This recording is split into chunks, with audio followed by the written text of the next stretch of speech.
adapter here, but then I forgot to do it for some reason.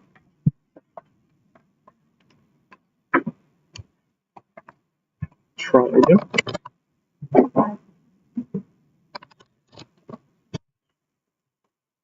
Okay. So this one is now on. We are back. Now YouTube should be back with audio. In case you wondered, the audio was gone. It's the adapter wasn't having electric charge to work. Okay, so here. So plot is now so this plot, I don't know if this one is a sine function or this one is a sine function, what's going on. So we need the labels. Always remember, have the label, have the legend if you have more than one plot in one figure, please. Then with the label or legend, I can actually know which graph represents which function. So now the blue one is sine, the orange one is cosine, and the green one is sine of minus x. So far, so good. But again, I never specified which plot has which color, right? Python does it automatically. If I have too many plots in one figure, Python will repeat colors, so you need to take control of this. Next, we can change the line width with the LW and the line type with the ls argument. There are some predefined line styles. Right? So ls is the line style, and we say line type. We can have solid, dotted, dashed, dash dotted. So the solid line goes straight through, the dotted is a set of dots, the dashed is like not dots but lines interrupted, and then the next line. And then the dash dot is dash dot dash dot dash dot. How about I want to have dash dot dot dash? What do I do? Well, the syntax of dash dot dot dash can be implemented. Some of these parameterized line styles pre-exist. Here, for example, from the bottom, dash dot dotted. Right, so dash dot dot dash. Let's see. Do we have examples? Yes, we do. There's more information on what to do with the line styles in this link. So you can do much more to make the lines more distinguishable. So in the example below, again, we have our sine, cosine, and sine of minus x. And this sine hyperbolicus mistake is just continuously persisting. Do you see this? Okay, good. So we adapt the line width with 2.5 in line 4 over here. Let's execute. Okay, that's interesting. Let's play around a little bit. 0.5 as line width. So now the blue one is very thin, right? How thin can we make it to not see it anymore? Let's see. Can't see it anymore, right? Let's see. Where can I see it? Can't see it. Too thin, right? I can see a very faint line. Okay, so at maybe 0.05, we start seeing it. At 0.5, it's noticeable, but it should be at least 1 here, I guess. We have to make it decent. If we make it too large, is this good or bad? A little bit bad, right? So 100, so this is absolutely useless, right? So choose line width that is suitable. Right. There's always a little bit of choice. Right, so the line width 2 is okay, 2.5 is okay, 1 is okay, 0.5 is okay. There is no perfect answer to which line width should be used. But remember, your task is to make your data representable, and then you need to choose your parameters to plot accordingly. Now, more interestingly, look what we have here for ls argument, the line style or line type. Let's go here and then, do you remember what was the name of the dash dot dot dash line style? It was dash dot dotted, right? Okay, so let's see what we have.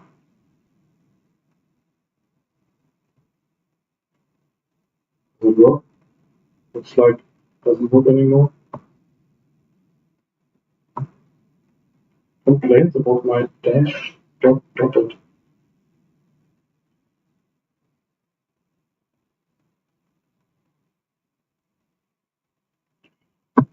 Well, scroll down and many errors. This is invalid for line style. Okay, so this apparently doesn't work. So what do we do?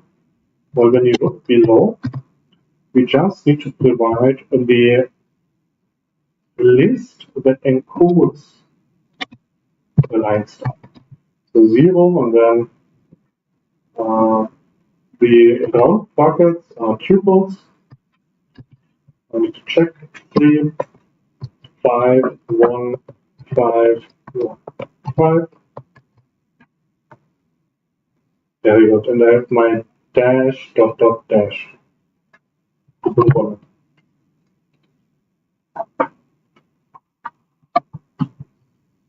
So here's the thing. How do you know which numbers to write? This might be a little bit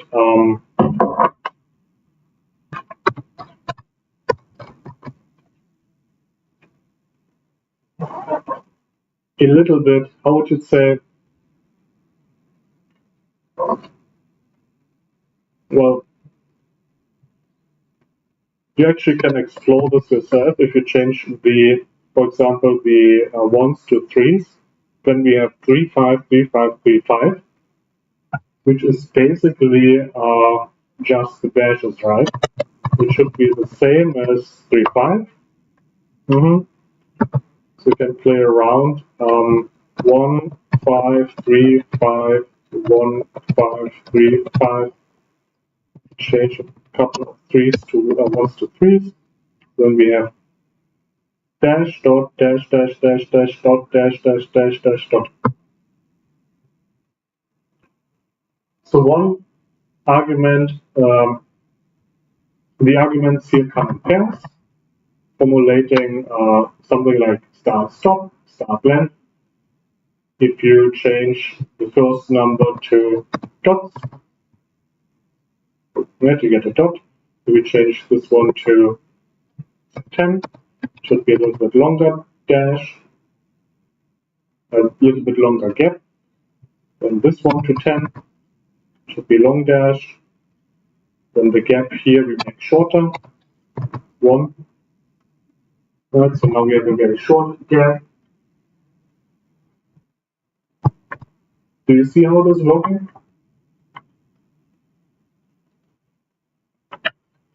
The one here, I changed to 0, look at the gap over here. Where is it? Where? Gone, right? Now I change the 0 to a 10. Look at the gap. What am I doing? Very big gap suddenly. Right? So it's always what is the size of the gap, what is the size of the marker. One small dot, everything else becomes a dash, which is 1. Okay, so therefore, now we can also read the fifth line, the second example of line style. We have 0 to start with, and then 1, 1. That means 1 unit pause, 1 unit dot. It is orange, cosine, right? If you change one of these numbers, you either get longer dashes or longer gaps. This is longer dashes, and this is longer gaps. So far, so good. If we want long dashes with long gaps, So far, so good. So now, right, so you students always like, well, be this part of the exam, not the numbers here, definitely not, because I also need to look it up. But you should at least know these here, okay? Means named line styles. Those we should know. Parameterized line styles you can look up in the internet. For you as a student when you need to do plots. Okay, but why do we need different line styles? Because when you go and print your thesis, which I really recommend undergraduate students to have a thesis work, it helps you a lot to develop as a scientist or engineer. Now I make them all black. All my graphs will be black. But if there would be solid lines, I could not distinguish them. But the different line styles help me a lot to say, hey, which one of them is sine, which one is cosine, so which one is sine minus x. In principle. Now look here, look at the legend. Can you tell me which one is cosine from the legend?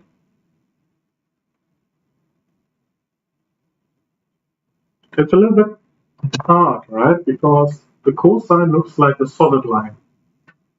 But there is no solid line here. So the issue is when the dashes or whatever becomes very extensive, very long, then the whole thing breaks apart. So we go back to the original notation. Yes. And now we can nicely distinguish, even in black and white, which curve is which. Okay? So why would you print something in black and white? Well, there are two arguments I see, at least. There might be more. One is when you print in black and white, your thesis should be cheaper. Because colored pages always cost extra. Or at least they used to.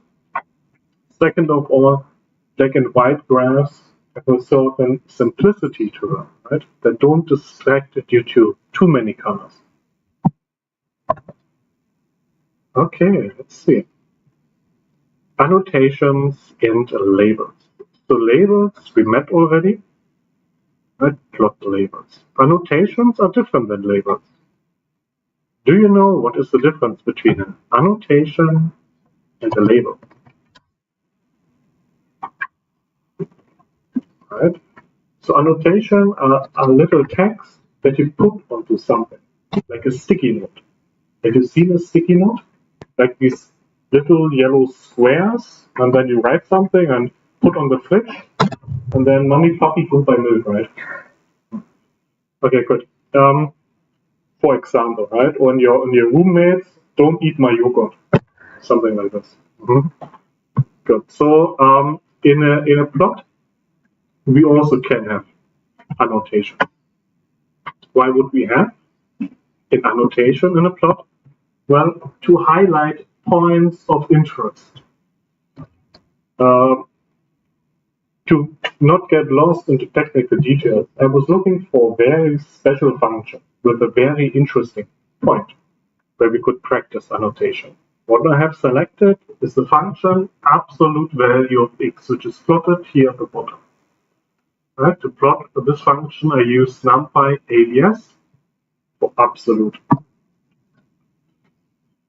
The syntax to insert an annotation is whatever axis object you have here.